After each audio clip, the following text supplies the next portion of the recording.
Everyone thought that he was a loser who could not use magic, but he turns out to be the wizard with infinite magic. Sable was a homeless loser with no memories of his past, but his life changed when a mysterious woman approached him one day. She looked at his glossy and mysterious eyes that were proof of him having magic and told him that she would take him to a place where he belongs. She took him to the Royal Magic Academy, a place where students study magic to become wizards and witches. It has been 3 years since his admission here, and Seb is the dumbest student in the history of the academy who can't manage to cast a single spell decently.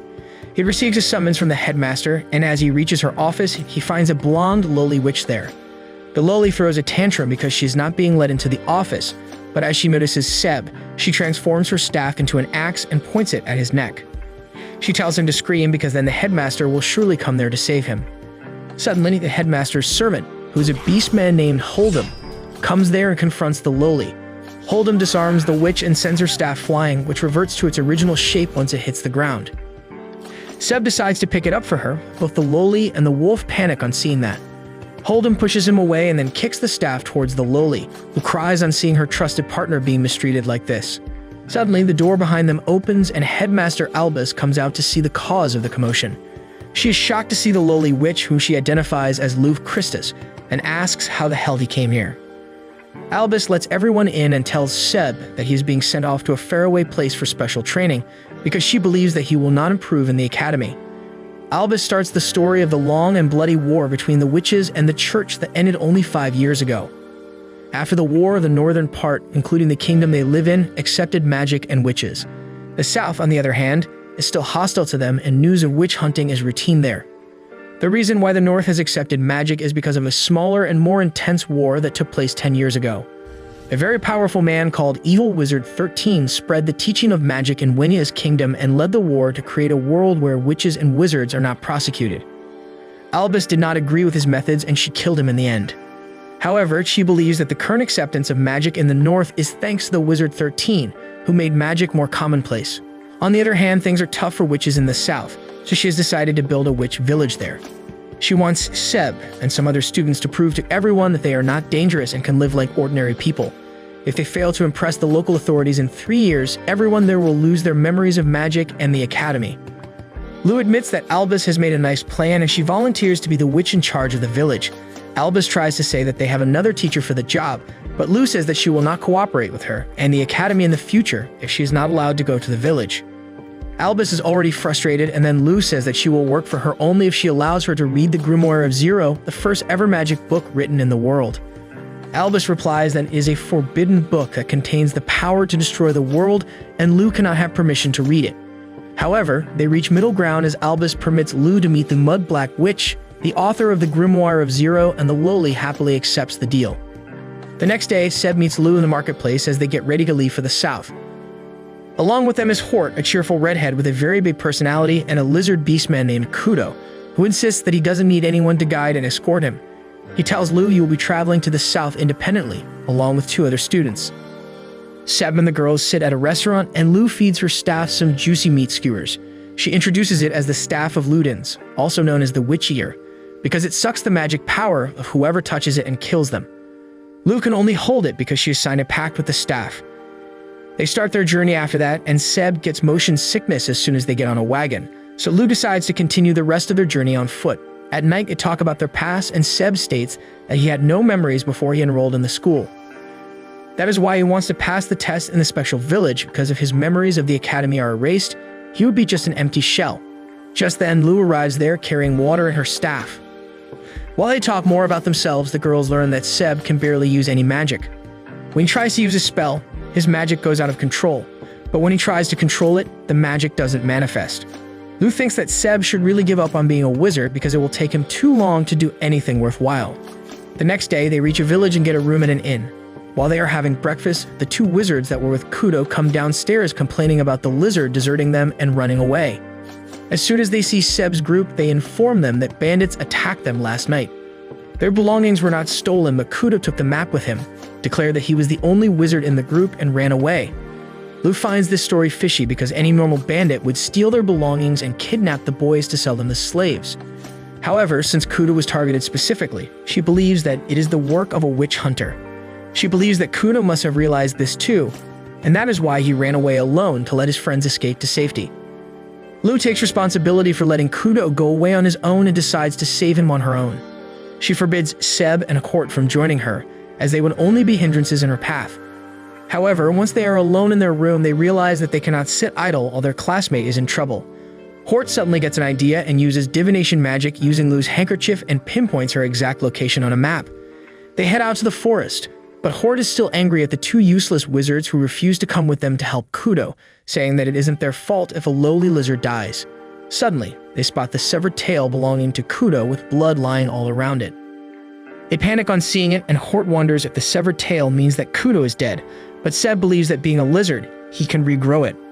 Hort picks it up just in case, and then Seb notices 3 sets of footprints on the ground. 2 of them belong to Kudo and Lu, which means that the third belongs to the attacker. Hort freaks out as she realizes that there is a single witch hunter who is strong enough to corner Kudo and make him run for his life. She trembles as she recalls what she has learned about the professional witch hunters who were recruited by the church from death row criminals. She cannot control her fear when she takes the name of the Dia Ignis, the organization of the vicious witch hunters. Seb says that the Dia Ignis was disbanded after the war, but Hort yells at him that even if the organization is no longer there, it doesn't mean that the hunters have retired. She nervously says that she once met a member of the Dia Ignis in the past. She went to a nearby village to meet her friend, but all she found there was a heap of burning bodies and a ferocious man with a gigantic hammer standing in front of them. She was so terrified of the witch hunter that she ran away crying even though her friend was burning in the pyre. She wants to run away this time too, when suddenly they hear a scream in the distance and realize that it is Kudo. Seb thinks that it would be smarter to run away, but then he decides to go and help out their friend. He tells Hort that this is her chance to gather courage and not make the mistake of her past, and she decides to follow him. On the other hand, Kudo was hiding in the trees while the hunters were trying to find him and setting up traps everywhere. He noticed a rope tied around the branch he was resting on. The branch suddenly snapped, and as he fell to the ground, hidden traps fired arrows at him. He dodged them somehow, only to get injured by the spikes on the ground. Now he tries to escape from the jungle despite his injuries, but trips on a simple trap. He fears arrows will come raining down on him again, but instead of that, he comes face to face with a terrifying witch hunter named Tyron, who he ran away from last night. Last night, Kudo's magic attacks didn't work on him, so this time he tries to blind him using a light spell and runs away. However, Tyron easily recovers from the magic and chases him down within a moment. He hits Kudo with his giant hammer and slams him into a tree. Tyron then notices that the wound on Kudo's feet is already closing, and he laughs, saying that he will fetch a high price if he sells him to some researchers from the church. He orders his men to bring a cage, and that brings back Kudo's PTSD. When he was a little lizard, he was enslaved by some nasty circus freaks who made a show out of his superb regenerative abilities. He escaped that horrific place and came to the academy to grow stronger, but it seems all was in vain. He desperately clings to a tree root, and Tyron mercilessly crushes his hands. Kudo screams in pain, but he is still not willing to give up and grabs the root with his jaw. Tyron is about to end his life for good when suddenly, the tree next to him is sliced in half. The hunter looks around and finds Lu sitting on a treetop. She commands her staff to attack the man, and it takes the form of a black jaw. Tyron smashes away with his hammer and then starts sweating as he asks if that is the legendary staff of Ludens. Lu affirms and declares that she is the 300-year-old Dawn Witch, and right now, she is also the teacher of the lizard he tried to harm. Tyron is flustered and attacks the tree she is standing on, but doesn't do much. Lu attacks him using her staff and displays her power by cutting several trees in an instant. Tyron realizes he is doomed when suddenly the voices of Seb and Hort are heard in the distance.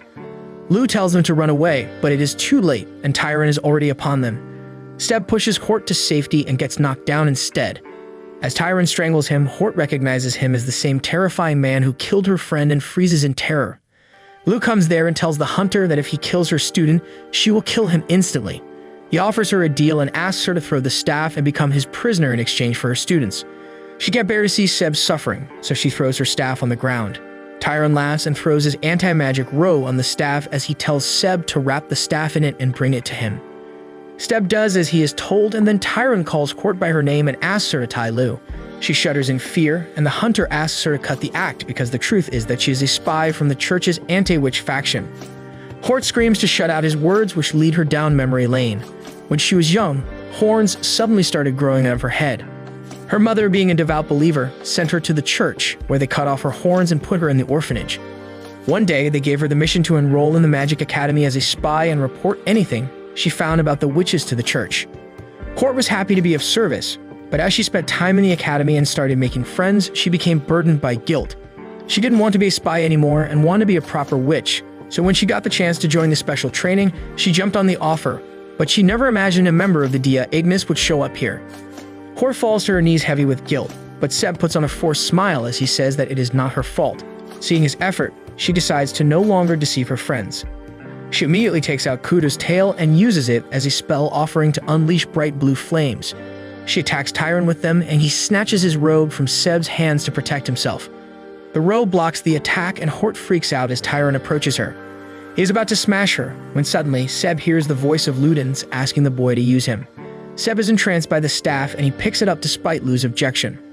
The staff core glows as it absorbs his magic, and then suddenly, the black fluid spreads out in all directions.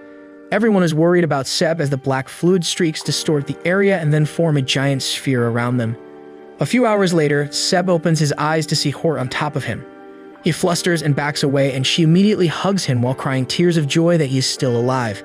However, Lu is not happy about what happened and lectures Seb as she shows him the destruction he just caused.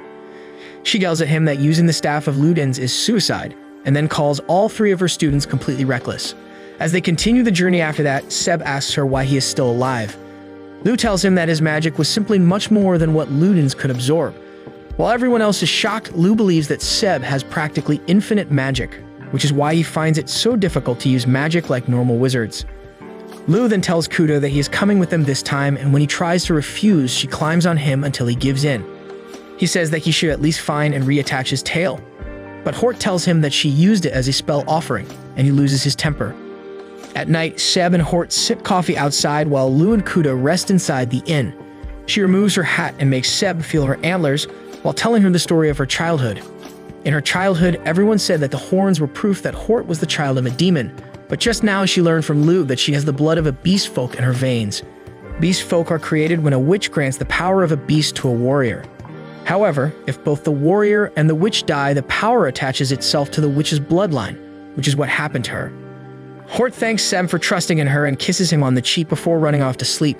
Just as she leaves, Lu pops up right next to Seb and tells him that Hort would have let him hit if he tried just a bit harder. The next day, the other two wizards are arrested by the police because they were leaking out information to the church in exchange for money. Lu declares that only 4 of them will continue the journey now. First, she wants Kudo to heal his destroyed hands using healing magic, but he says that healing magic uses the most magic power and he doesn't have enough of it.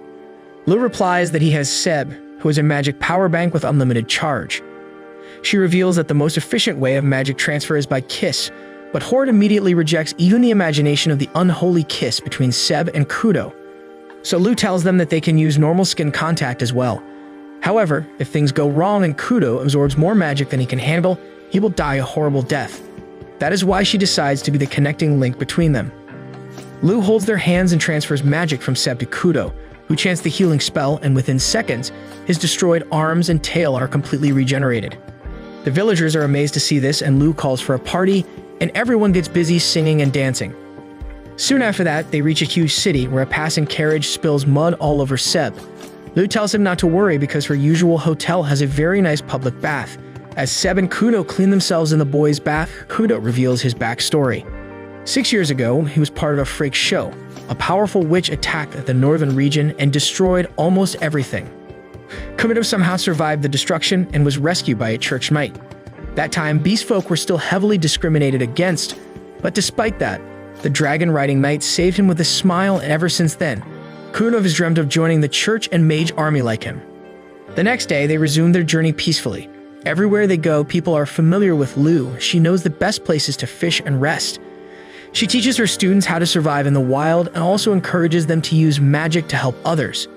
Everyone opens up to her, and she tells them that because she lives on the power given to her by the staff of Ludens, she has been a lowly for over 300 years. She doesn't even need to eat, sleep, and she can't even reproduce, so life is boring for her. So the only thing that makes her feel alive is having fun, and she feels really excited when something dangerous happens in the world. One day, a boy comes running towards them and tells them that it is not safe for them to be outside. He grabs Lu's hand and takes everyone to a hollow tree trunk, where he uses a magic spell to create a barrier that hides them perfectly but doesn't block the sound. Suddenly, a white tiger beastman comes there and starts calling out the boy. He threatens to break his friend's bones if he doesn't come out. The beastman hears the heartbeat of the people hiding in the hollow tree trunk, and he swings his blade at them. The barrier is shattered and the boy tumbles out of it. Seb and his friends jump right after him to protect him, but the beastman mercenary says that it will be impossible to use magic against him because he will kill them before they can finish chanting their spell. Suddenly, he notices someone behind him and turns around to find Lou lunging at him with an attack. The beastman parries her attack and she tracks back to a tree branch, telling her students to run. They follow her command, and when Lou taunts the mercenary if he is not going to chase them, he replies that turning his back on her would be suicide. He seems oddly knowledgeable about the staff of Ludens, the special training program, and the witch village, which frustrates Lou. The mercenary withdraws from the fight because he knows he cannot win against her and tells her to head to the village immediately because her students might be in danger. At the same time, Seb, Hort, and Kudo have safely escorted the boy to the village church, where a blindfolded priest named Dan greets them. The boy tells Dan that the three people saved him and he asks them if they are wizards. Seb is confused and asks how he knew that, and the priest says that everyone in the target village knows that they are going to be here. Seb then asks him about the tiger beastmen who attacked them, and Dan says that the beastman named Yohai is a mercenary who guards the village on behalf of a witch and tells the students to run away from this place because it is dangerous. He explains that 2 years ago, the witch stationed here by the academy suddenly surrendered to an invader without even fighting. The invading witch took control of the area, and since then, no one has been able to oppose her. Seb suddenly realizes that 2 of the students in the special group were arrested for snitching on the church. Hort was a spy, Kudo is a beast folk, and Seb himself is the worst student in the academy. He believes that they were sent here to get rid of them in a roundabout manner, and his friends freak out on hearing this. Kudo says that they should contact the church and mage army, but Dan informs him that they still call themselves the church army in this region, and it won't help a village with witches and wizards. While everyone is in doubt, Lou suddenly makes her appearance. She asks her students to doubt this shady-looking priest because he may very well be in league with the tiger mercenary. Dan asks her to try killing him if she is so suspicious, but Lou claims to not be a fan of needless violence. She asks him to take them on a tour of the village to prove that he is not an enemy. The priest obliges and takes them to the village they are supposed to stay in. There they find the father of the boy waiting for him. The boy named Leos and his dad give them a tour of the village and say that the former witch was truly their friend. Kumino asks why she abandoned the village without trying to fight the invader then, but the man has no idea about it. The rest of the villagers hide from them in their homes, and he explains that they are not fond of strangers. He then takes them to a house where 4 human-sized dolls are hanging creepily. Leo's dad explains that a couple of years ago, some people tried to escape the village, so the witch and her mercenary dealt with them and put these dolls as a threat for anyone who tries to leave. However, he insists that the witch doesn't cause any problems for the villagers if they don't break her rules. They enter the shabby house after that, and as Lou finishes examining it, she declares that they should kill the witch controlling the area. Hort suggests that they can go back to the academy and get help from the church and mage army, but Seb is opposed to the idea since it will turn the village into a battlefield. He wants to do something about the problem on their own. However, Kudo grabs him by his collar, telling him that they have no chance to win against a witch who can command the fearsome tiger mercenary. He claims that this fight will end in their deaths, but Seb takes his hands off and says that when he touched the staff of Ludens, he realized that he was not afraid of dying. Hort meekly says that the mere thought scares her, and Seb just tells her to leave the village with Kudo so he and Lou can fight on their own. With tears in her eyes, Hort says that what she meant was that the thought of Seb dying scares her. He cannot understand her words with his single-digit emotional quotient, and Hort starts crying as she runs away. Seb tries to chase after her to apologize, but Lou stops him because if he apologizes without knowing what he did wrong, the girl will get even more hurt. Kudo tells him that Hort was hurt because she considers him a friend and doesn't want a friend to die in vain. Seb understands a bit now, and he runs to find her and apologize. Meanwhile, Hort is in the church, where she meets a tiny and timid girl named Lily who tries to comfort her. Suddenly, the blindfolded priest appears behind them and scolds Lily away. He then asks Hort about the reason she came here, and after telling him about her fight with Seb, she tries to leave, but then notices the symbol of Dia Agnes on the priest's cane. She freaks out on realizing that he's an enemy and starts walking backwards when she suddenly finds herself tied in strong strings. Dan draws out a scythe hidden in his cane and points it at Hort's neck, telling her to resume acting as a spy for the anti-witch faction if she wants to live. On the other hand, Seb returns to the house empty-handed. He could not find any information about Hort, so Lou decides to track her magic instead. The search leads them to a cave in the forest, where they spot blood on the floor and Lu senses the magical trace of multiple people inside the cave. Kudo wants to retreat because it is a trap, but Lu thinks that if the witch of the region wants to welcome them, she will take her invitation. She uses her staff to sense and defuse all the traps in the cave, but Kudo is still not convinced to fight. Lu tries to rile him up by reminding him that he plans to join the Church and Mage army, who do not fear fighting opponents stronger than them. In fact, their leader once defeated and tamed a dragon who destroyed his entire kingdom. She asks Kudo if he wants to be like him or wuss out in the fight, and he chooses the second option. He runs out of the cave but finds Yohei there, who offers the lizard to join him instead because that will help him grow stronger. In response, Kudo asks Yohei about the blood in the cave and demands to know what he did with Hort. Yohei just laughs as he says that he ate the girl and she was quite juicy. This infuriates Kudo, who turns red and blue with rage and tells the tiger that he will definitely kill him. Inside the cave, Seb uses light magic to illuminate the cave, but he can't control his power, and Lu is nearly blinded by the lights. He finally manages to bring the spell under his control, but Lu doesn't stop nagging him for a long time. She says that any witch will want an apprentice like him with infinite power, and that suddenly brings back some forgotten memories for Seb. He falls to his knees as he remembers them, but gets up immediately. Lu tells him that he can return now because going ahead will be dangerous for him, but he is willing to face the dangers to save his friend. Suddenly, from a door deep inside the cave, some tentacles shoot towards Seb and grab him. Lu tries to help him, but then her staff is pulled away from her. Dan arrives there instantly and kicks Lu right into the room with Seb. As the door closes, he tells Lu that she should have killed him the moment she suspected him. Seb soon gets up to see another witch in front of him. She releases a soothing blue light all around her, and with one look, Seb recognizes her as the witch who rescued him from his lonesome life. The witch calls him, saying that she has been waiting for him for a very long time. Seb eagerly asks her who she is, but Lu is suspicious of the new witch. The witch doesn't like her either, and just with a flick of her fingers, she sends her flying. As Seb rushes to Lu's aid, the witch tells him that she is disappointed that a special existence like his is surrounded by worthless fools. She suddenly throws Quart's bloodied hat forward, and the distraught Seb asks what she did. The witch says that she let her tiger mercenary eat her, devastating him even further. She claims that she went to great lengths to get him back from Albus, and that included taking control of this village. As Seb thinks this is his fault, the memories of his forgotten past return to him once again. The witch asks him to come to her so that she can take him to a place befitting his level, but he refuses. He says that he was perfectly happy with his friends who treated him well even when everyone thought he was a loser. He tells the witch that he will decide who is worthy of being by his side and judges her unfit for that.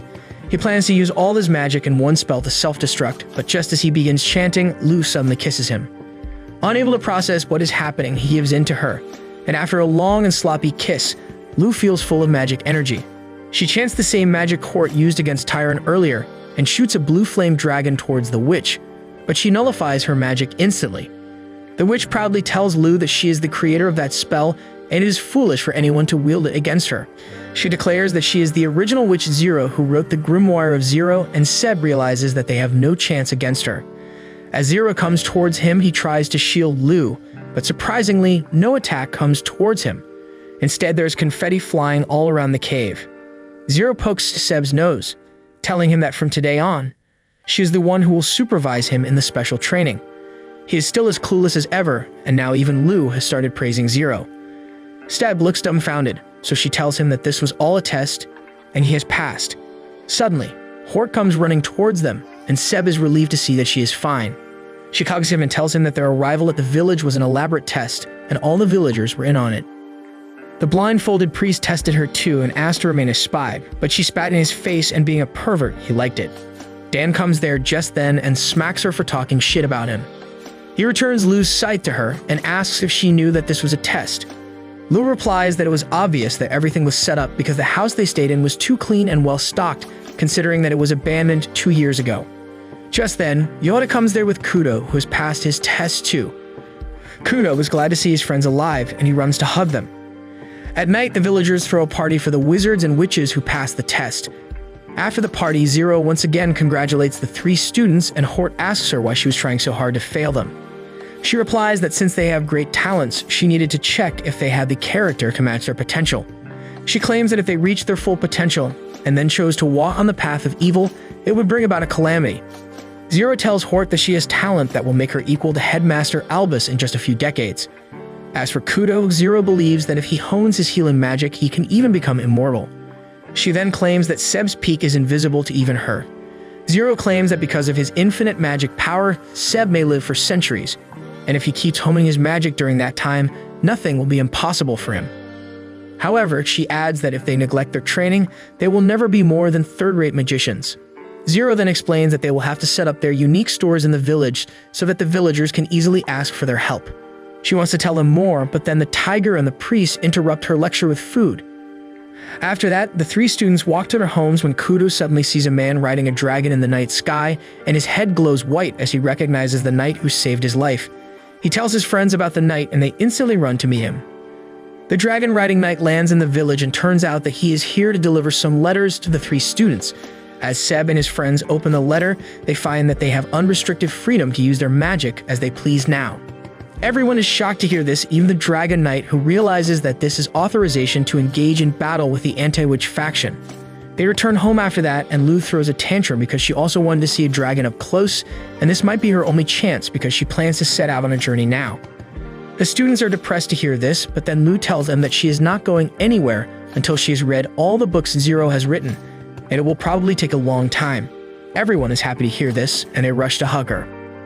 Later, when Lou and Zero are left alone, Lou confronts her about her weakening magic and expresses concern that she might be trying to get Seb under her wing to steal his magic.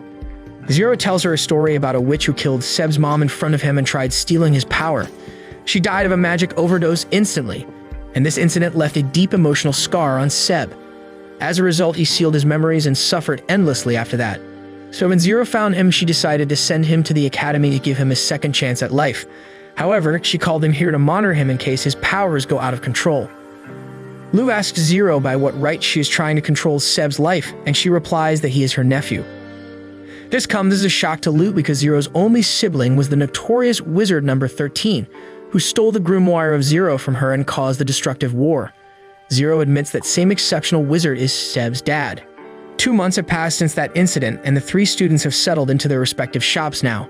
Hort works as a freelancer, fulfilling various requests of the villagers. Kudo uses his healing magic and works as an assistant at the clinic. Meanwhile, Seb runs a magic shop and supplies anyone who needs magic. His biggest customers are his two friends, both of whom come close to climaxing when they receive his magic power. Seb stays at home while his friends leave on his duty, and as he is thinking about how he is getting used to this life, Lou enters the house. She and Lugans have breakfast with Seb, and she lashes out at him for being a shut-in. He says that he needs to stay at home in case anyone needs magic, and on top of that, he does cooking, cleaning, and laundry too. He claims that he feels empty if he doesn't do the house chores, and Lou pities the boy. She climbs on a chair to hug him, and her embrace comforts her strangely, thinking that he needs someone to teach him to be a human. She then decides to send him out of the house for a change and asks him to fetch some tea leaves for her. On the way, he runs into Leos and tells him that he's going to find some tea leaves. The boy claims that he knows where the tea leaves grow and leads Seb to the forest. Seb is uncertain about going deeper into the forest without protection, but Leos runs away on his own. Seb finally finds him hiding on top of a tree, and he asks him to come down. Leos apologizes because he was just lying to him to look cool, and now he has forgotten the way home. Seb starts comforting him, and then a mouse starts chewing his pants. Leos immediately recognizes the mouse as one of Lily's pets and says that they should follow it to get out of the forest. So he and Seb run after the mice and soon arrive at the church. Leos finds his mom waiting there, and she angrily carries him home. Meanwhile, Dan appears behind Seb, oozing a murderous aura. He invites him into the church, and the girl Lily greets him there. Dan tells her to take her hood off, but she refuses because she doesn't want to startle their guest. The priest doesn't listen to her and takes off the hood by force. Lily is embarrassed as her true mouse-like form is exposed in front of Seb, but Dan tells her to stop kicking up a fuss and prepare food for their guest. Lily has low self-esteem because she's a mouse beast folk, but apparently Seb doesn't even understand what the problem with that is. Lily soon brings some food for him, and Dan scolds Seb for going into the forest without being aware of the dangers. He tells him that he will find the tea leaves near Zero's house, but also advises him to come out into the village more often and live like a proper human being. Seb heads out after that and meets Hort on the way. She is surprised to find him outside the house and helps him clean his face after the delicious meal he just had. Seb notices blood on her sleeve, but Hort tells him that it belongs to Yohei and not her. She went to the forest with a mercenary to hunt some wolves, but she panicked on being surrounded. She took too long to chant her spell, and in the end, she hit Yohai instead of the wolves. Hort cries, thinking that she is a failure as a witch, and when Lily takes her away, Lou pops up next to him, saying that they need him to supply some magic. She takes him to Zero, who's trying to stop the mercenaries from bleeding. As soon as Zero sees her nephew Seb, she kisses him Alabama style and absorbs enough magic from him to cast a high-level healing spell on Yohai. He immediately feels better, and the first thing he does is express his jealousy to the boy. Seb then asks Zero if Hort is going to be expelled because of this accident. Neither Zero nor Yohai think that she has done something that makes her unqualified for the training, and they will give her more chances. That reminds Seb of Leo's, and he leaves to meet him to give him another chance to play in the forest.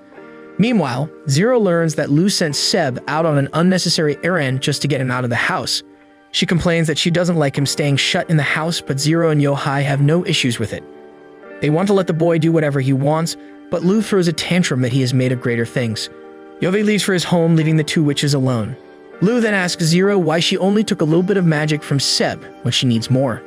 Zero replies that as Seb's family and supervisor, she cannot take more than she needs from him. Lou says that she will grow old and die at this rate, but Zero has no regrets about that as she has lived long enough already. On the other hand, Kudo has also messed up in his job. He went to a neighboring village to heal some patients and got too carried away. He tried healing all of them at once but passed out midway, and the doctor carried him back home. As he wakes up in his bedroom, he wonders what happened and goes downstairs where his friends tell him the truth. He's embarrassed by what happened, but then learns that Hort messed up even more than him, and they start bickering. Lou arrives there just in time to stop their fight, and then tells them to work hard to improve on their mistakes from tomorrow. She also informs them that all three of them have to visit Zero together tomorrow. The next day, the trio goes to Zero's home where they see her magnificent book collection. She explains that these are just the books she keeps with herself, and the more important ones are hidden in the forbidden library in the north. Hort is really excited to check out the library with her friends in the future, but Kuda says that is a hard pass for him. After the war with the evil witch, many demonic monsters were let out in the north, and they still make it an unsuitable place to live. Zero affirms that, and even Seb drops out of Hort's plan to visit the library in the future. Hort tries to convince them that with Seb's unlimited magic, her attack spells, and Kuda's healing, they will be invincible. Kuda simply replies that he can't trust a witch who attacks her own teammates. As he mentions this, Zero suddenly enters serious mode and tells Hort that she has a special lesson for her, and until she learns how to cancel her spells, she is not going back home. She drags the girl along while Seb discovers an interesting book. Outside, Zero makes Hort attack her and expects her to cancel her spell at the last moment. Hort's spell almost hits her, but she manages to cancel it in time, and Zero says that this is satisfactory for now. She tells Hort to practice by using the same high-level spell to light candles in her home. Hort complains that she doesn't have enough magic, so Zero uses the same amount of magic as her, but the result of her spell is much greater. Zero lectures her about trying new ways to use magic when suddenly she collapses because of magic depletion. The students immediately run to her side, and Seb tries to transfer magic by holding hands. That doesn't work, so he suggests a kiss like yesterday, but Zero says that it is not required. She stands up, still staggering from weakness, and claims that a good meal will help her get better in no time. She collapses once again, but Seb catches her, and that reminds Zero of her brother, the Wizard 13. He takes her to her room and tries sharing magic with her again, but it doesn't work. Seb is confused, but Zero tells him that if she wants, she can suck his magic dry. However, his attention suddenly goes to her eyes, which are an exact replica of his. Seb asks her if she knows her mother by any chance. Zero denies that, but claims that she knew his father. Seb had never even thought that he had a father before now, but before he can ask Zero about it, she points out the book he took from the library. Seb says that he took it to help him gather medicinal herbs, and Zero says that he will have a hard time trying to decode it because of the terrible handwriting. He simply replies that his handwriting is pretty similar, and can understand it fairly well. Zero reveals that Seb's dad was the one who wrote the book. She claims that he was an unparalleled genius, and there may be secrets hidden in the book that only Seb can decipher. Just then, Yohai comes there running with food and thanks Seb for keeping Zero company. He apologizes for not being able to supply her with magic, and Zero decides to tell him something important. She tells him that the reason he and his friends are here is to develop as magic users, but if he doesn't want to be a wizard and prefers to remain a magic supplier, he has no role here. Soon after that, Seb and Leos enter the forest, and while he is initially dazed, he quickly regains his composure and collects useful herbs with the help of the book. They spot a deer carcass before arriving at a patch of red flowers, which is the main herb they need to collect. While Leos is celebrating their find, Seb feels a sinister presence around him. He looks around and finds a throbbing lump of muscles with spikes protruding from it. He tells Leos to get down, but it is too late, and the throbbing lump shoots the spikes outwards with great force.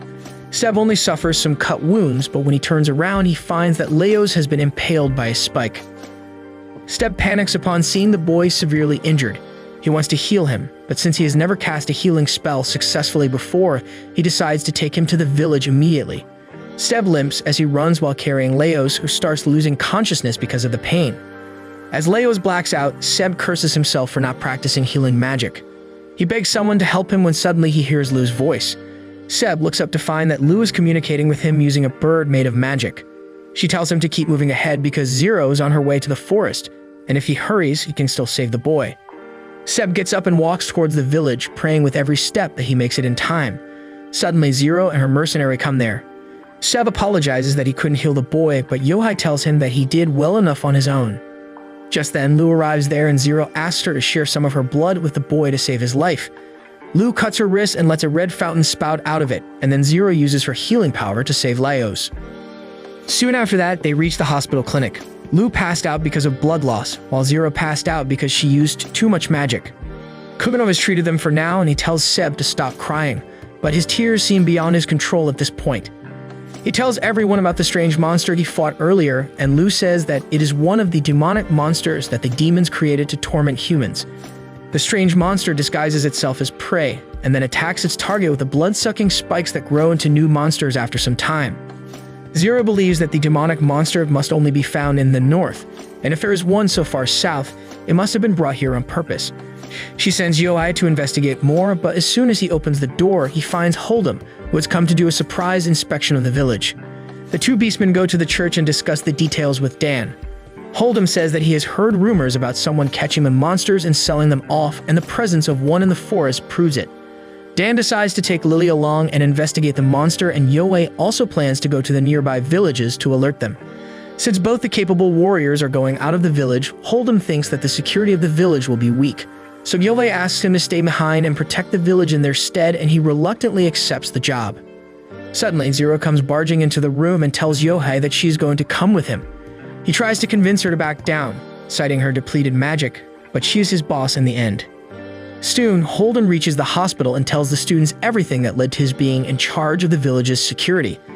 After telling them everything, he tells them to run back to their home and is left alone with Lu. Lu is suspicious of Hold'em's timing, which coincides with the discovery of the monster, but he tells her that it is a mere coincidence because if he had planned to destroy the village, he would have already done so. He then asks her if she cannot do something about the monster herself because he knows that his master only ever relied on her help. Lu recalls Serena, Hold'em's master, who was her dear friend. Serena died protecting people, and Lu is sure that she would ask her to save the village, which was her dream project. She decides to accept the mission but asks Hold'em what her compensation would be. He replies that he will plead and beg Albus to let her access the grimoire of Zero, and Lu gladly takes up the offer. Meanwhile, Seb tells his friends that today he learned that he must work hard to become a wizard, and that is why he needs them to teach them how to cast spells in exchange for getting their magic refilled. Kubido and Hort have no objection, and Hort even asks him to refill her magic supply with a kiss someday, but being a brickhead, he doesn't understand what she wants and shoots down her request. Just then, Hold'em comes there, and Hort says that she will lead him to the inn where he can rest. He tries to act cool and says that he won't go to the inn with the girl as the village population might increase, and the three students plan to file a complaint with the headmaster about her servant's behavior. Suddenly, Leo's dad arrives there and takes Seb away for a private chat. He knows that it is not Seb's fault that Leos got injured and he even saved his life, but despite that, the dad does not want him to hang out with his son anymore. As Seb is left alone, someone attacks him from behind. It is the same witch hunter Tyron they fought in the forest earlier, and he strangles Seb and knocks him out. Seb's face is tied in a bag, and he is thrown in a speeding carriage where he hears a woman's voice asking him how long he is going to keep his power hidden. Suddenly, his forgotten memories return to him. Seb sees his mother hiding him in a safe spot and warning him to never approach a witch who has eyes like him because she will take everything from him. She locks him safely, but then suddenly, an explosion shakes the house. A power-hungry witch enters through the hole in the wall and tells Seb to come out of hiding if he doesn't want his mother to die. Seb comes out of the secret chamber, but the witch still mercilessly kills his mother in front of his eyes. Seb is left devastated at this, and the witch grabs him to steal his power. She inserts her hand into his chest and grabs his heart, letting his power flow into her. However, before she can take it out, Seb grabs her hand and overloads her with magic. The evil witch somehow takes her hand out, but is too late by then, and she meets a horrible death by being melted alive. Seb screams as he sees those memories, but then Tyron takes off his mask and slaps him to shut him down. He scoffs, saying that he has orders to take him alive this time so he can't do much damage to him. Suddenly, they hear someone approaching them and find that it is Hort and Kudo, who are riding a cart towards them despite the fact that they cannot control horses. They jump off the cart before it crashes and stop right in front of the kidnapped Seb. They freak out upon seeing Tyron here, but Kudo realizes that they must fight him to rescue Seb. He cuts his tail and hands it to the grossed out Hort, who uses it as a spell offering and unleashes the powerful blue flames at Tyron. She does so without incantation, and he doesn't have enough time to block her attack. Not only that, Hort's control has improved, and she burns the ropes binding Seb without harming him. Tyron prepares to fight them, but then Seb suddenly grabs his arm, telling him to not move or he will die instantly. On the other hand, Lou is in the forest to clean up the demonic monster. She puts her staff to work, and it immediately spreads out in all directions. She retrieves all the monster fragments before gobbling them up. Lou is satisfied that the job is well done, but then she comes across a man who is swollen all over because he got stung by wild bees. She takes him back to the village, where she finds Holden lying unconscious. She wakes him up and asks what he is doing here. He suddenly recalls that a man came to inform him that Seb had been kidnapped. Hort and Kudo wanted to help him immediately, and when he tried to stop them, he suddenly fell asleep as if someone had cast a spell on him. Holden panics that the students might be in danger at this rate, but Lou tells him to stop overreacting. She knows that he is the one behind the kidnapping, as it must be the headmaster's plan to create an incident in the village and see if the students can deal with it or not. Holden agrees with her, but then tells her that the problem is that he contracted the fearsome witch hunter for the job. Back in the forest, Tyron just headbutts Seb and trips him to the ground, laughing at his confident words earlier. He crushes Seb's hands with his hammer and then knocks out his friends too, saying that they are still too naive to threaten to kill someone. He then looks at Seb and thinks that since this level of damage can be fixed with magic, his employer will be fine with it. Then, out of nowhere, his hand holding the hammer is cleanly cut, and Tyron is tied by sharp strings on all sides. He realizes that it is the work of the blindfolded priest, but he is sure that he saw him leave the village earlier. Dan comes forward from hiding and says that he came back because Lily's mice alerted him that a pest had entered the village.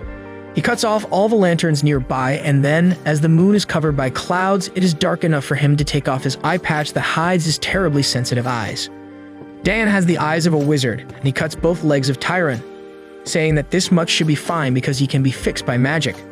Tyron gives up, and soon Zero and Yohai arrive there because they feel that Dan will turn the attacker into mincemeat on his own. Soon, Lou and Hold'em arrive there. Hold'em is surprised that Tyron took out all three students alone, then Zero asks him what his relation to the criminal is.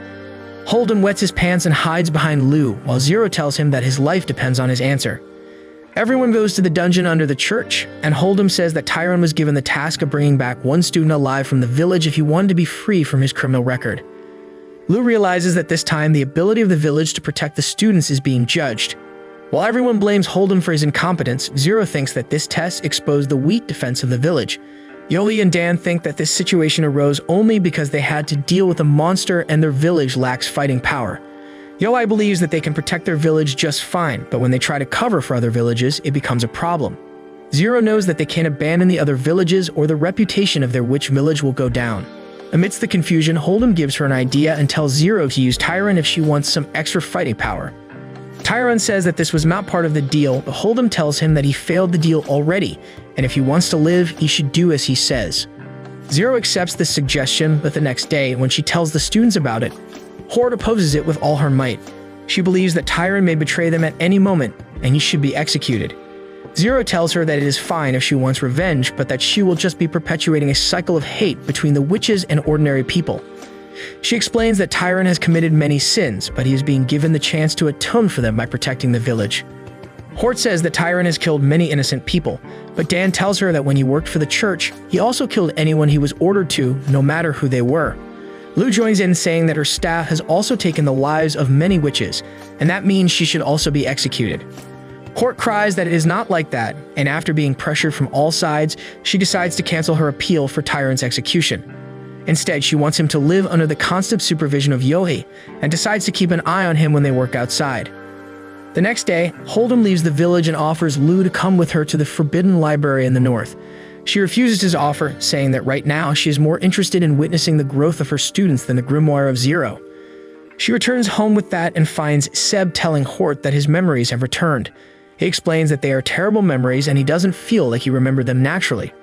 Seb says that he still doesn't feel like a proper person even with the memories because he doesn't understand human emotions. He reveals that Lu told him about Hort being in love with him and the girl turns red from embarrassment. Seb, however, doesn't understand how it feels to love someone and he desperately wants to know that. Hort says that it feels like the person you love is special and Seb tells her that she is special to him too. She replies that it doesn't mean he loves her and decides to give him some more indicators. As Seb thinks about them, he recalls his moments with Lu and says that he might actually like her more. Hort feels heartbroken, but she still tells Seb to rely on her if he needs some love advice. After that, she asks him to refill her magic, but as Seb is about to do so, the memory of the witch melting from magic overdose pops up in his mind. He flinches and tells Hort that he cannot give her any magic, and then runs away to see Zero. He is anxious as he enters her house, but quickly calms down as he sits for tea. Seb tells her that his memories have returned for no reason, but Zero believes that it was because his life was in danger. She is relieved that he is not shaken up by the harsh memories so much and states that it is because he is no longer an empty shell. She comforts Seb, telling him that he must confront those harsh memories and win against them if he wants to grow strong enough to protect everyone. Seb then tells her that his mother told him to stay away from a witch with the same eyes as his. Zero smiles and her eyes glow as she reveals the secrets behind their similar eyes. She tells Seb that his father, Wizard 13, was her brother and they both inherited these eyes from their father. Seb is surprised to hear this and his eyes glow in resonance with his aunt's. Zero tells him that 13 was her only family and he would have done anything for her, and Seb's birth is related to that too. She reveals that her magic was depleting rapidly, so 13 found Seb's mother and had a child with her because their combined genes would give birth to a wizard with limitless magic. He planned to offer that power to Zero, but Seb's mother caught wind of it and ran away with her son. Zero says that the pain he experienced was because of her, but Seb says that it was not her fault. He even credits her for being the reason for his birth, and Zero laughs, saying that he has inherited the best qualities from 13. Seb says that he wants to learn more about his father, and Zero says that he was thoroughly rational, which is what led him to start the war for a world ruled by witches. After learning that, Seb tells Zero that this morning he hesitated to supply Hort with magic because he feared she might die. He claims that he wants to keep being her magic supplier, and that is why he came to ask Zero for help, because even if he gives her some extra magic, she won't die. She smiles and stretches both her hands towards Seb, telling him that they will practice circulating magic to improve his control. He takes her hand, and they start circulating their magic when they hear someone scream. But Zero doesn't let Seb go, stating that he must master his control over magic before trying to help anyone. Meanwhile, Lu goes to the pond and decides to forget that she heard Seb say he likes her. However, Hort appears behind her just then and says that Seb likes her. She freaks out on hearing that and tumbles into the pond before telling Hort that she should snitch about someone else's feelings. Hort asks her if she's going to leave them now because she has heard that witches run away if their students fall in love with them. Lu affirms, but as Hort hugs her and begs her not to leave, she promises not to go anywhere until the special training ends. Suddenly, they hear Kudo's scream coming from the hospital. They reach the hospital quickly and find that a fight broke out there. Kudo is injured while Tyron has pinned down the boy Lu rescued in the forest last night. Hort tells him to let the boy go and he obeys, but the boy immediately grabs a shard of glass and lunges towards Lu, who simply uses Ludens to knock him out. Later, the boy is restrained and Kudo says that he was probably sent by the church to cause trouble here. Suddenly, a woman comes there and asks Kudo not to speak as if the entire church is evil. Lu recognizes the red-headed nerd as Heartful, the village school teacher, who came here to bring lunch for the patients. She gives Tyron his lunch and even gives one to the unconscious boy. Heartful pities the boy whom the heartless extremists sent here, but Lu believes that he was just bait to see how they would react to hostility. While Kudo, Lu, and Hort discuss how to handle the boy, Heartful approaches Tyron and tries to teach him some table manners. He doesn't care about that because the only manners he needs are how to kill his targets. Heartful tells him to stop acting like a gangster here because no one in the village will be afraid of him. He tries to test it out on her by strangling her, but Lu quickly points her weapon at him, and he backs down, despite Heartful claiming that it was nothing serious. Shigen volunteers to show Tyron around the village, and soon after they leave, Yohei arrives there. He decides to cancel his plans to torture the attacker after seeing that he's a mere boy, and Kudo lashes out at him, saying that he shouldn't torture criminals, even if they are adults. Yoi doesn't see a point in arguing and says that he will leave the boy with Dan, who will extract information using his means. Hort says that the priest can really use verbal torture, but then something comes flying towards her, and she blocks it at the last moment. It was thrown by Dan, who is not happy that she was trash talking behind his back yet again. He then notices that the boy has been awake for a long time and has heard everything they talked about. The boy opens his eyes and lunges at him, but Dan simply grabs his neck and slams him against the bed. He turns him around and then sits on him, telling him to recognize his position. He then asks Lu to make the room darker, and she uses the power of her staff to make it dark as night. Dan removes his eye patch and looks straight at the boy, telling him that he will ask some questions now, and if he lies, he will know. He asks the boy if he is alone and if someone will come to rescue him. Just by judging the tiny movements of his face muscles, Dan can tell when he is lying and when he is not. Afterwards, he tells Lu and Yohei that they didn't get much information from the boy. However, Lu believes that if a monster was sent along with the boy, it means that someone quite powerful within the church is involved. And since the mastermind must use better pawns than the boy he just sent, it means that there is something shady going on in secret, which they must uncover for the safety of the village. Hort listens to their conversation, and she is not happy that the adults are deciding everything on their own. She walks around the village aimlessly and decides to stop by the school, where she sees the shocking sight of Tyron teaching the kids to weave baskets. She asks Heartful what is going on, and she replies that Tyron is making traps to hunt fish. She claims that he is just a big man-child who tries his best to scare her every moment he gets. As Hort sees Tyron play with the kids, the memories of him killing her friends surface in her mind, and she feels confused and hurt. She doesn't want to leave a killer like him alone with the students, so she decides to keep an eye on him. However, the students are not afraid of him, and Heartful says that she is teaching them not to be afraid of anything without proper reason. On the other hand, Kudo gets a message from Lily's mouse that the boy's transfer to the north has been postponed. He scoffs at that and decides to take him somewhere. On the way, the boy complains that this was his chance to die like a hero and go down in history because he believes that witches and beast folk are evil monsters who need to be purged. Kudo is frustrated with him, but he still takes him to the church, where they eat food made by Lily. The boy is amazed by the taste, but when Kudo takes off Lily's hood and reveals that she is a mouse girl, he freaks out. Lily apologizes for deceiving him, and he feels embarrassed for reacting rudely to her. Kudo then takes him to a nice room to rest in, and the boy realizes that the church told him lies about the beastmen being evil. Later that night, Seb shows off the result of his training with Zero. He could now use the light spell efficiently and even divide the light into different shapes at the same time. His friends are impressed and try changing the light to different shapes on their own. Seb then asks Lu to lend him the Staff of Ludens because he wants to conduct an experiment. She is pleased to lend it to him. But then Seb says that he likes her and wants to marry her, which catches the 300-year-old and therefore legal Loli off guard. Hort tells him that he is being too hasty, and he asks Lu to forget about it, but she just lashes out at him. The next morning, the boy named Katie sees a dream about how the church brainwashed him into becoming a weapon against the witches. He is woken up from that horrible dream when Hort comes there to invite him to come fishing along with the village children. As they go to the river, Katie asks Hort how she can trust a person like Tyron, and she tells him that trust is something that needs to be earned and she doesn't trust Tyron yet.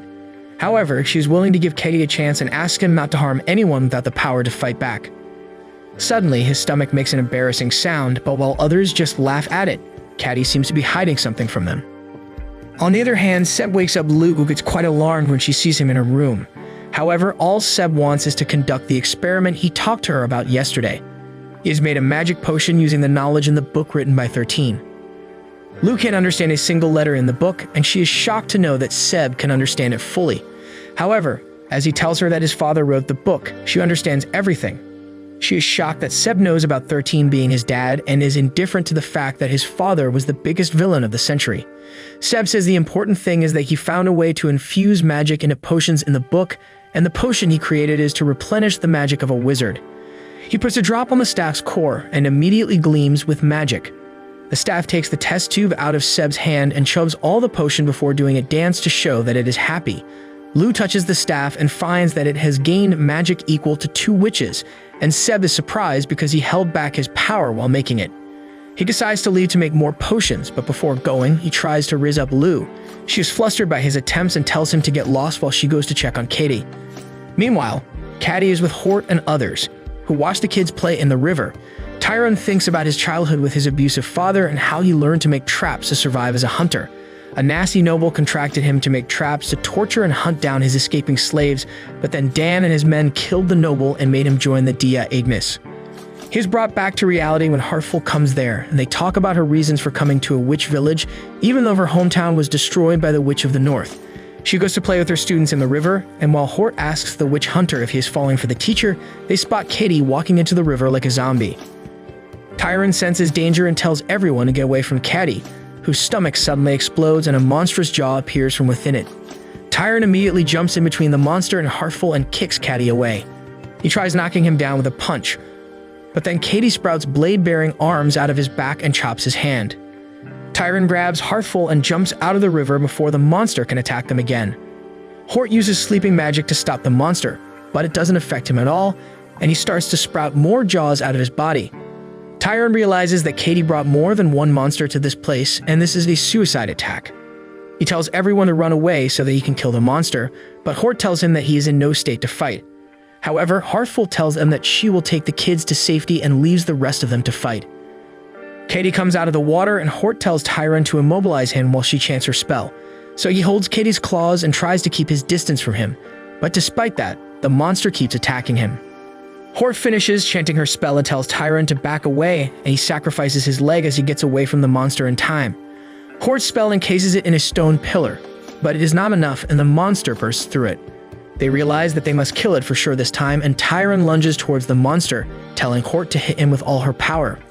She is hesitant, but Kudo cuts off his tail and hands it to her, and she begins chanting the spell for the blue flame attack. In the time it takes, the monster pierces through Tyron's chest, and he thinks that this is the end for him. However, as Hort's attack hits the monster and burns him down, Kudo uses his most powerful healing spell to completely heal Tyron's injuries. Unfortunately, their problems are still not over. Hundreds of Venus flytrap-like monsters are born from the burnt corpse of the big monster, and Tyron realizes that they are doomed. He doesn't even have the energy to run because of the blood loss, and Hort and Kudo come to support him. Suddenly, he notices something and immediately pins them to the ground. He tells them to stay completely silent because help is here. Lois arrives at the scene, and she tells Ludens that it is snack time, and the staff core takes the form of a giant jaw that swallows all the tiny monsters whole. Soon, Seb, Hort, and Kuno organize a funeral for Katie. Suddenly, they see a dragon flying above the village and immediately rush to the village to meet the dragon-riding knight. He informs them that they have been summoned to the academy immediately because this village can become a battlefield any day now. They immediately head to Zero to seek an explanation. Kudo and Hort say that they need all the help possible if the village is going to become a war zone, but Zero tells them that if they don't follow the instructions to return to the academy, he will be expelled. Seb declares that he would like to drop out in that case so that he can help in the war. He knows that being witches and wizards, they cannot go on offensive even if they are attacked, so the only way to fight is by using traps. Seb says that he will lay traps that capture people without killing them and quickly end the war. Zero asks him how he will do that, and he shows her the magic potion he made. She is surprised to see it and tells him that if he can end the war early because of the potion, she will allow him to graduate immediately instead of expelling him.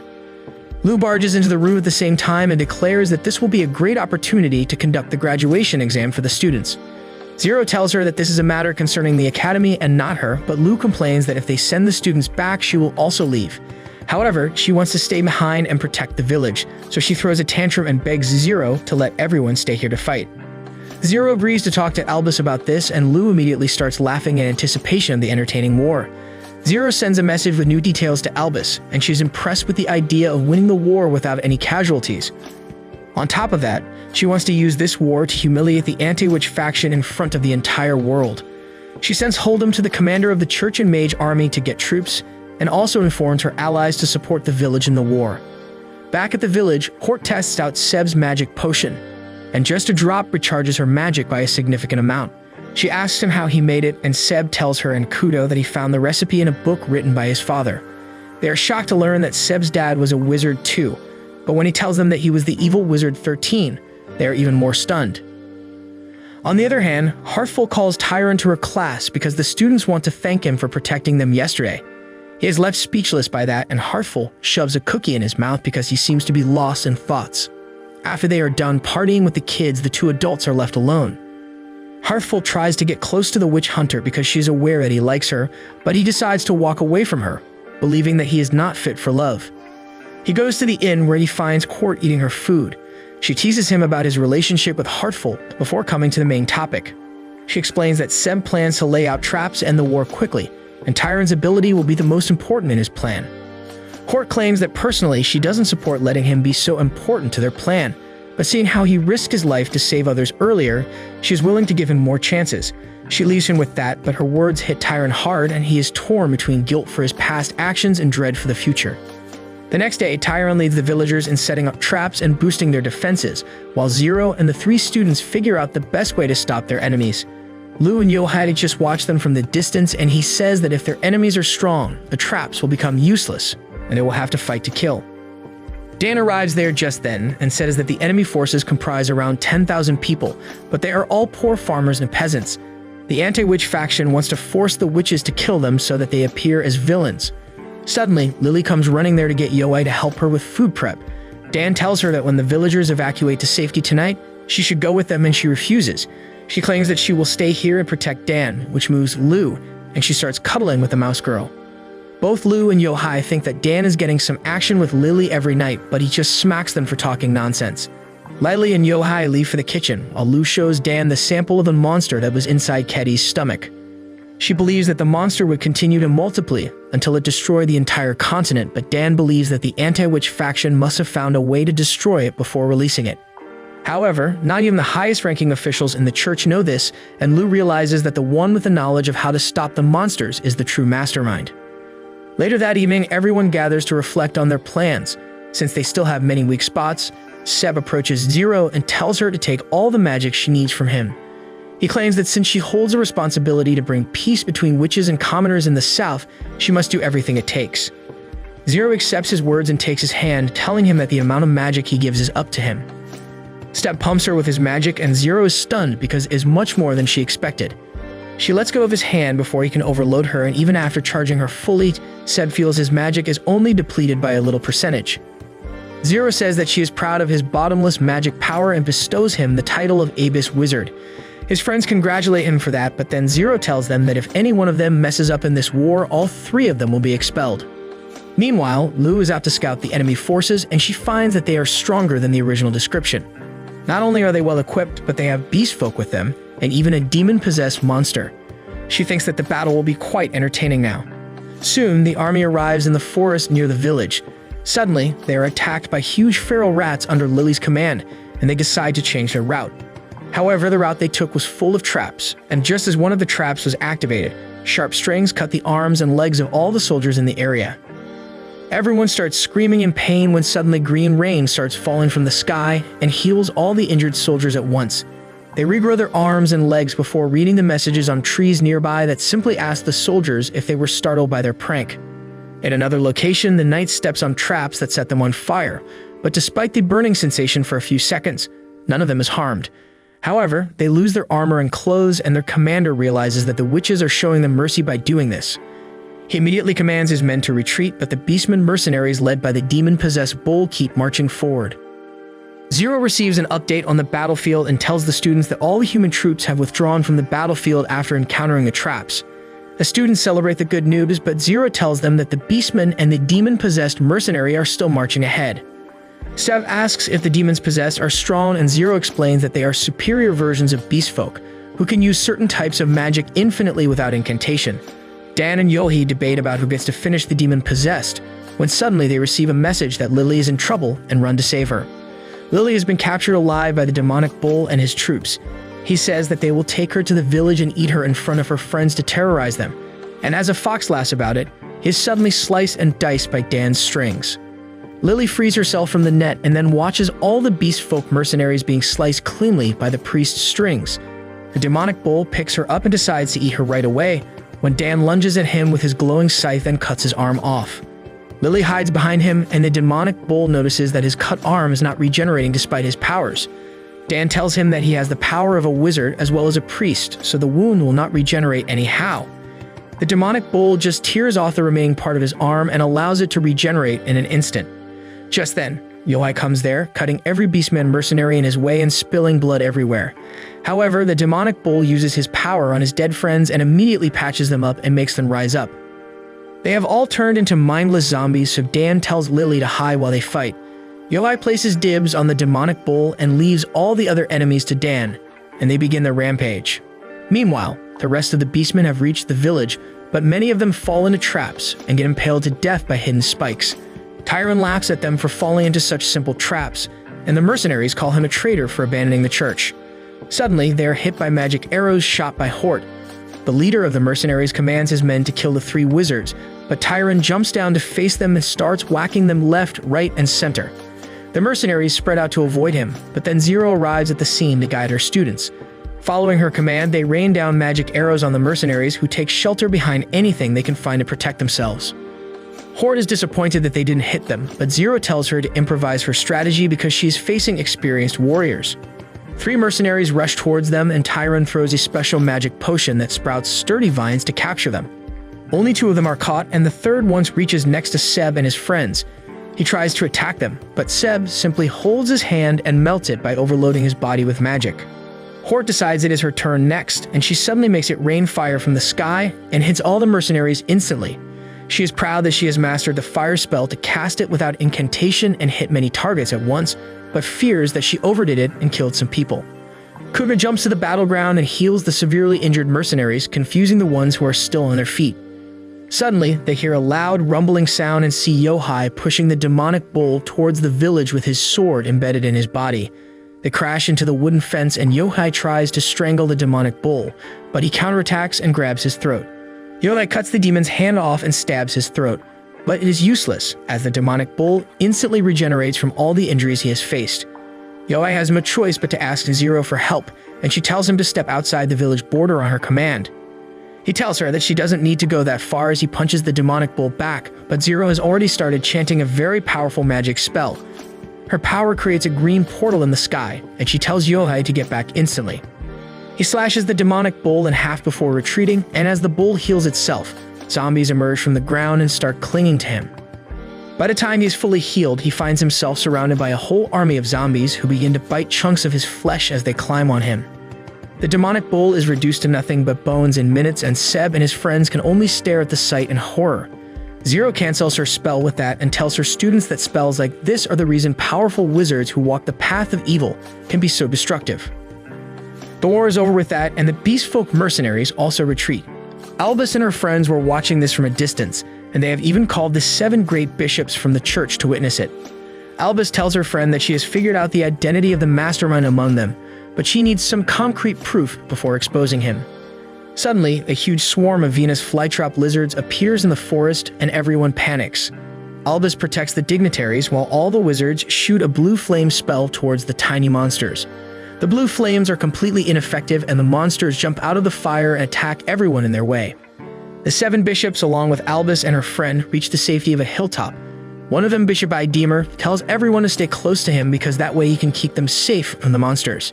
He claims that he has protection against the monsters, but he did not release it earlier because he believed that the witches would be able to stop the monsters. He taunts Albus that she and the witch of the village have failed, so they are no longer needed. However, Albus confronts him and reveals that protection against demonic monsters can only be obtained if one knows the true name of the demon who created those monsters. She asks Idemir how he learned the name of the demon, and he fumbles, leading all the bishops to distrust him.